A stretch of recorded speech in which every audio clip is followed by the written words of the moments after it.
changed over the last year, hasn't it? Keeps on changing too.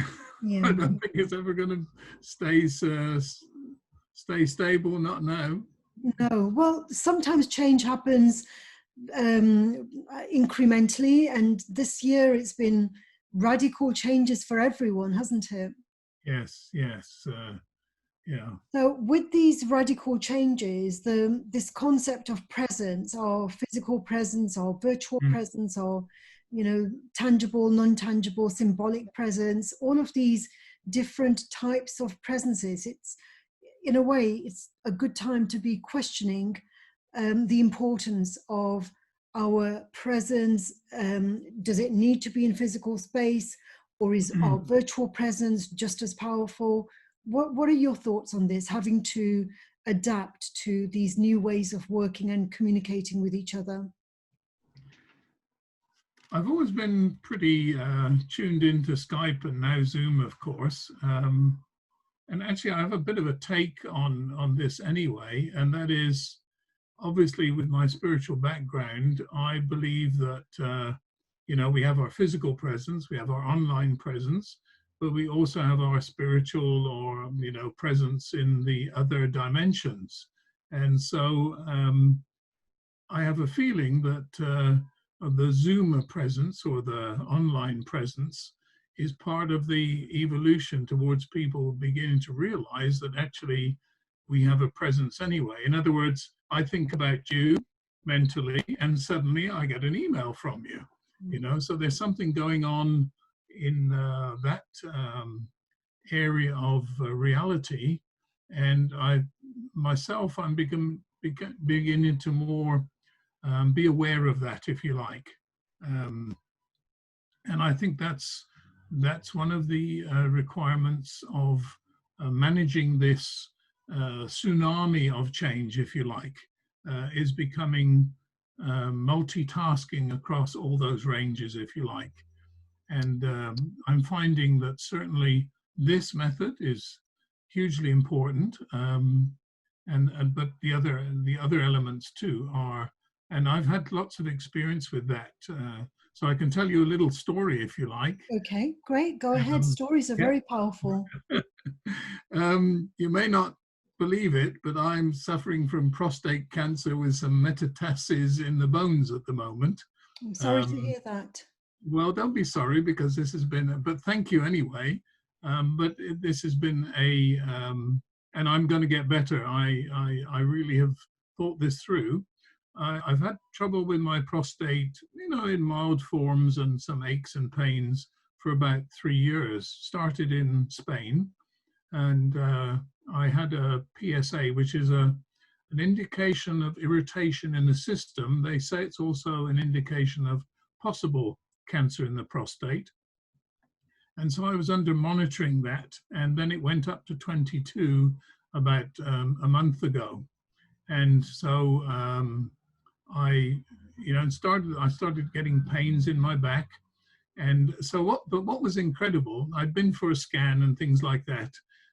But what was incredible was the synchronicity with which the pain came. I got a random call from the hospital, which was just at the right time for me to go in and be examined, and then get this news that everybody goes, oh.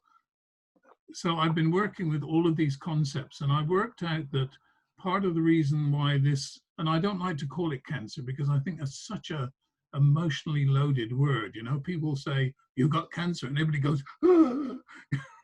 Instead of saying, that's interesting. Well, hang on a minute. You don't get cancer, you get different problems in different parts of the body. So those cancers are not all the same anyway.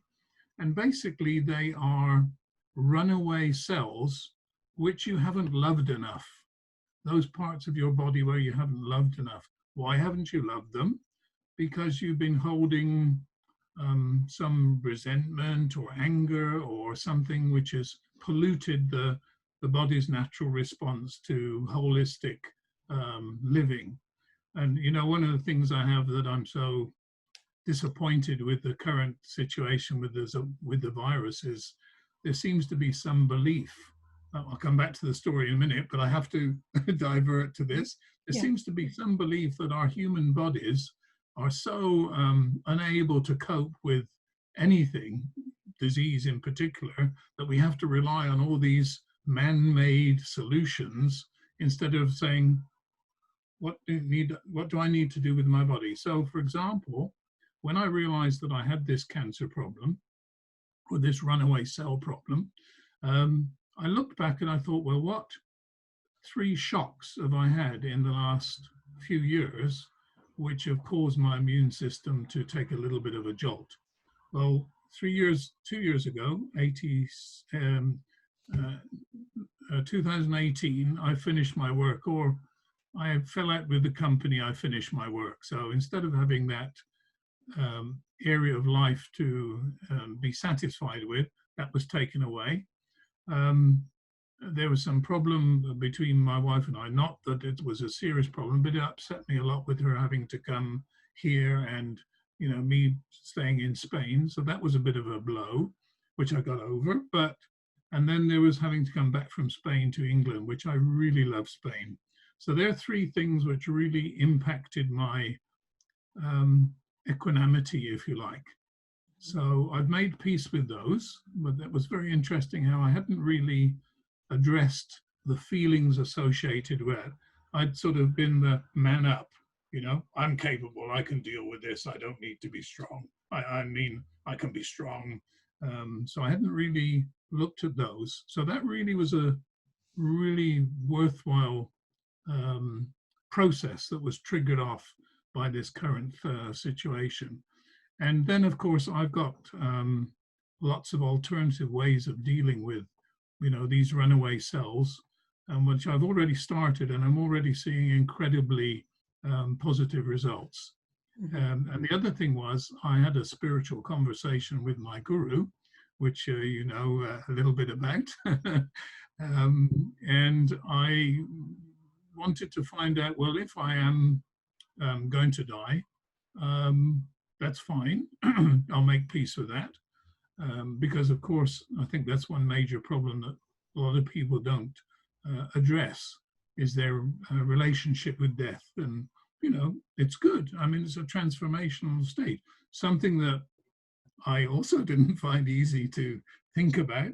But I had a discussion with my guru and in the spiritual world, and I basically said, well, okay, that's fine if I'm about to die. On the other hand, if I am going to live, it has to be with a purpose. It has to be with some focus, and I need to be helping other people as a result of my staying alive, if you like. And I've had a little bit of ideas on how to manage that as well. So altogether, it's been a really fast. And the other thing, of course, is all of the mystics say pain and pleasure, they have to be addressed as the same.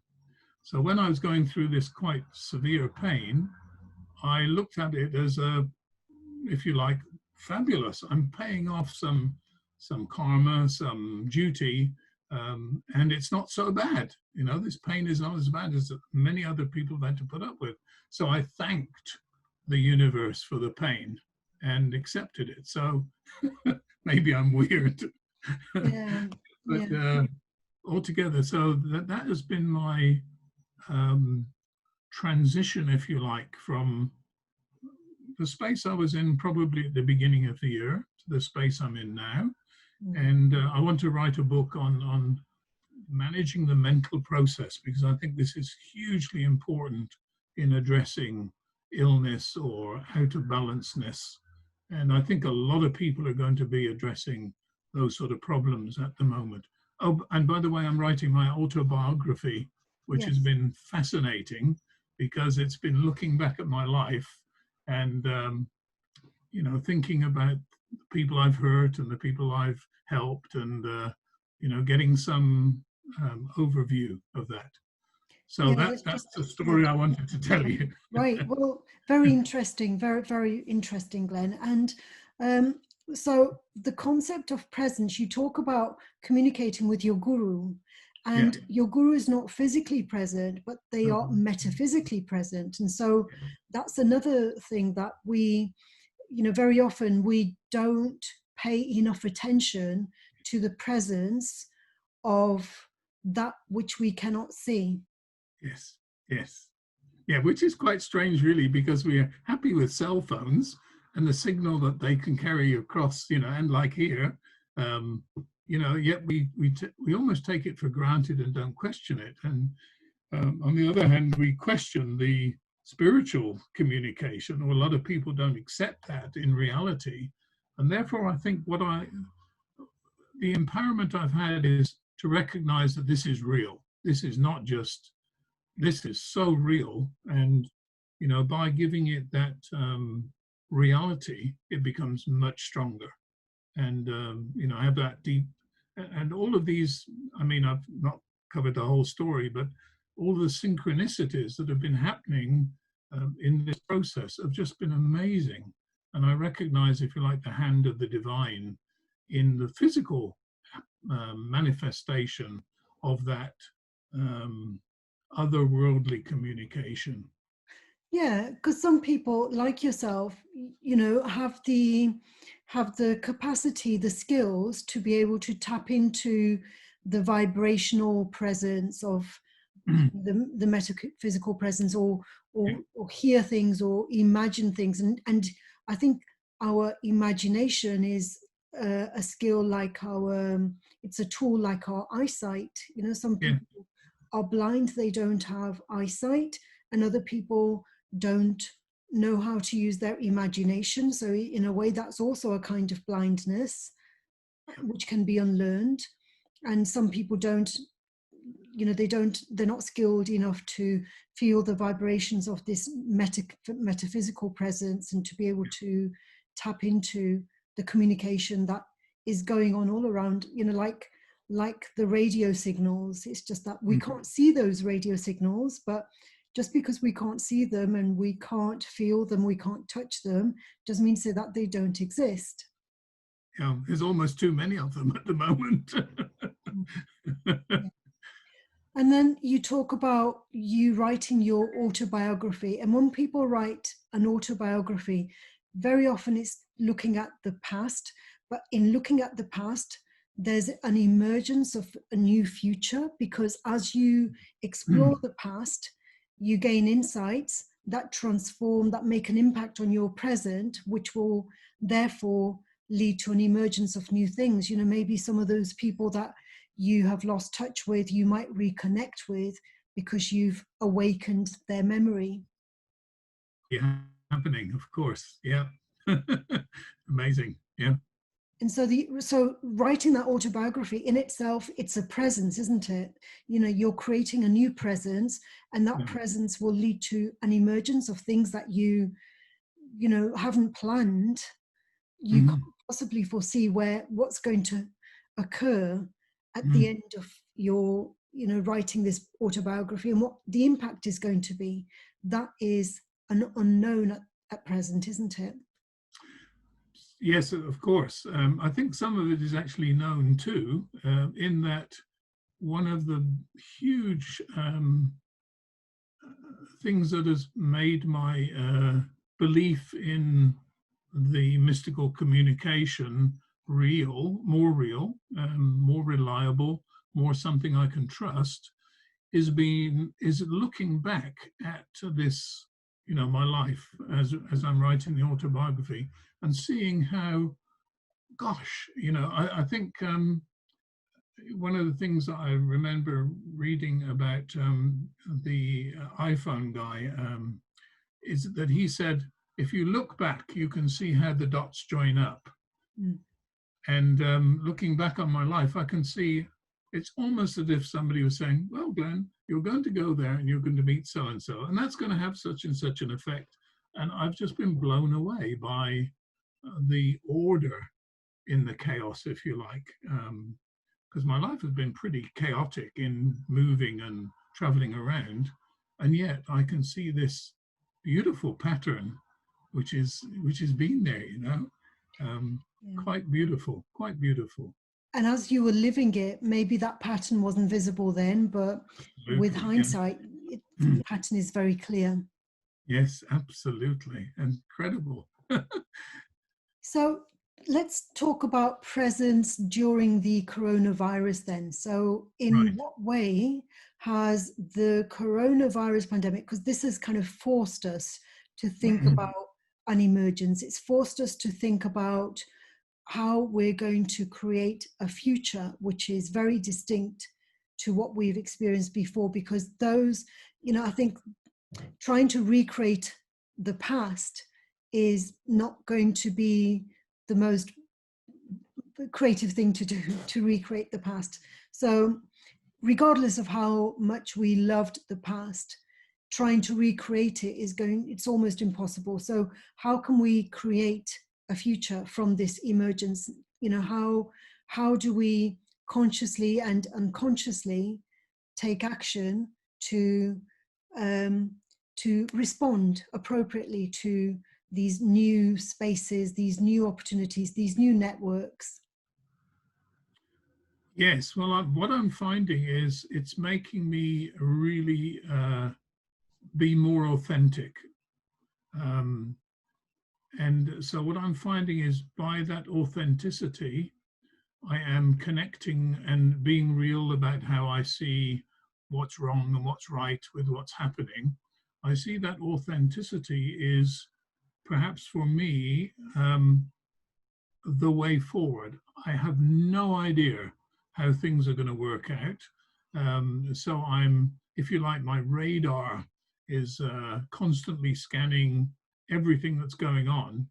And I know that my authenticity is going to be the guide with who I meet, who I connect with, what groups I join.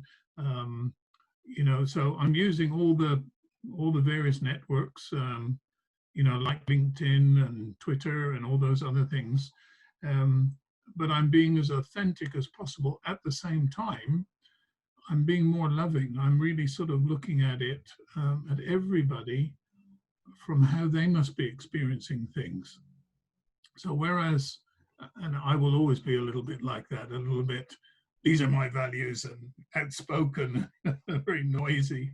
So I'm learning, if you like, to make that softer and more gentle in managing the situation.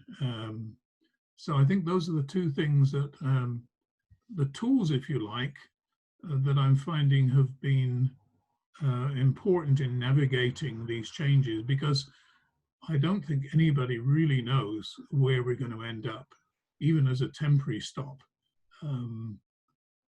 As you probably know, I'm quite a believer in conspiracy realities. I won't call them theories because I think they're more real than just theories.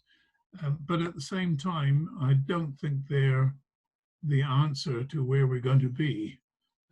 So I think that is really all I can say about how I see the future, is really remaining totally flexible, being authentic, and being loving, and using those three criteria, if you like, or those three stars in the sky, like the three wise men. My three wise stars are those stars. Yeah.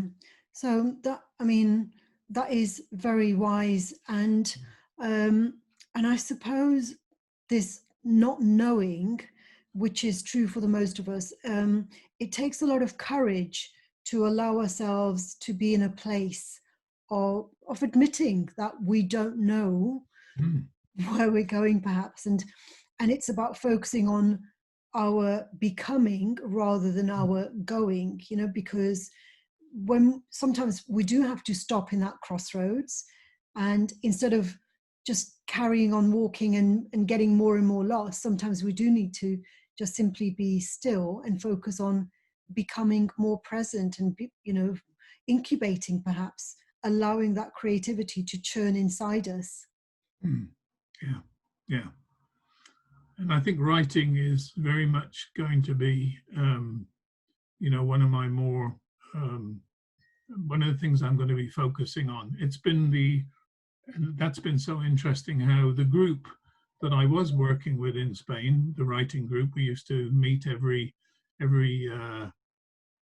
Thursday at 11 o'clock. That group has continued. I got hold of them and said, I'd like, can we Zoom? And so we've been Zooming, you know, since the lockdown. And that's been quite amazing how we have still managed almost better in a way to work together as a writing group. So that's been a real joy using. So that's why Zoom for me feels like so natural now. Yeah, brilliant. So Glenn, just to round up then, so to summarize for you, you know, tell me like your key kind of nuggets in terms of presence, emergence, and impact. What is it that, how do these three concepts tie together, and what is it about presence, emergence, and impact that will create a conscious emergence of our futures? Okay, so I think presence is the enhancement of authenticity. So for me, the authenticity increases the presence. So go through the other two again. So presence is Emergence, yeah, authenticity for me. emergence and impact. Emergence, I think, is leaving that space open for the muse, if you like. That's been one of the things that has been quite obvious in my writing, has been the muse. And if you like, the muse has been multidimensional in that I've seen the communication. So synchronicity has been really part of that process. Is I'll have an idea or I'll get some feeling, and then the synchronicity, if you like, ticks it. Sort of, yes, Glenn, you know, that was true. And the last one was Impact. Yeah. I think with and I like your concept of courage. I think what is for me, you know, and this out of control cellular problem I've had has really made me more courageous and made me feel how important it is to be courageous, you know, and live life. So I think the impact I will have going forward will be much stronger as a result of, you know, if you like, being decisive, being courageous. So it's actually, yeah, I'm sure you get it. I'm totally infused, happy, almost over the top with this situation, which is the opposite of what most people would expect. Yeah, because you know, it seems to me that you're not kind of you are aware that your presence is much greater than your physical presence, that it's not just about your body. Your presence is bigger than your body, isn't it? Yes, massively so. And I think all of this, because I've been getting a lot of distance healing, and you know, people have been doing things like that for me, and aware of that presence of other people, you know, their influence, if you like, their well-wishing, you know, it's much greater than I'd really given thought to before. Excellent, Glenn. Well, I look forward to speaking to you again very soon. And yes, I would love to see you smiling a bit more. I hope the weight of the world is not too much on your shoulders at the moment. yes, yeah. Well, you know, again, it's like, I suppose that is also a kind of presence. If we choose to have the weight of the world on our shoulders, then and feel that burden, that's one choice. And at the same time, we can unleash that burden and know that it's all everything is going to be managed. None of us needs to take on more responsibility than we are creatively able to deal with, I think. Absolutely, yeah. Look for the silver lining. Absolutely. All right, so much love to you. You're very precious to me. You know that. Yes, yeah. Likewise, Glenn. Likewise. I'm so glad that we've been able to have this quality time together, and I look forward to seeing you again very soon. Bye for now. Absolutely. Bye-bye. Bye-bye. Bye. Bye.